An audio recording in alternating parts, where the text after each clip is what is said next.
In profile, my breasts hang low like wrong side up mountain peaks, not white as snow nor tipped with rosebuds, but with large flat discs of burnt amber, as tender and sweet as any woman's, except when there's no romantic archetype for you. A man can look at your breasts and say they remind him of a fat man's titties. There are no other ready comparisons, no metaphors that rise out of frothing ocean waves wrapped in golden hair blushing on half shells. I've never been chased through the woods by immortals who prefer to copulate with me as a swan or a constellation of stars. No, the ravishing of me is much more brutally imagined. Having no romantic archetype leaves me unprotected inside the dark places of my future lovers, and every dusk I am skinned anew, and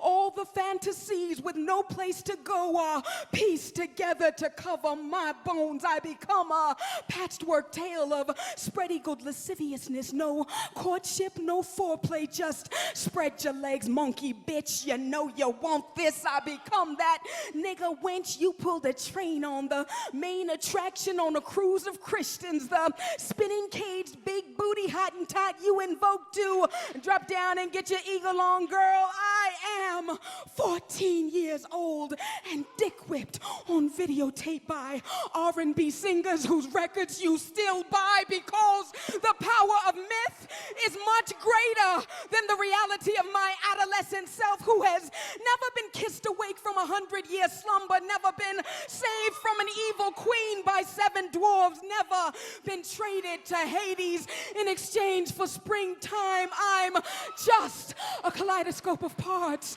shivering on an auction block, and even as Medusa, as black-skinned Kali, even as Isis, I am still only invulnerable, still collecting the pieces of a lover who see me through the stained glass eyes of a painter, the shapes I am composed of, as well as my shadows, the mixed pigment of emotion and experience that makes me so soft, so weepy, a lover who understands that I need to be held sometimes. As a sexless little girl, I need repeated whispered reassurances. Yes, my precious, I do love you. Someone to graffiti my face on the ceilings of ancient chapels, leave pineapples on my altars while hailing my grace, immortalize my name in love songs that have nothing to do with my hips. Someone to believe in this archetype of vulnerability, as fragile and anxious as sticky new butterfly wings,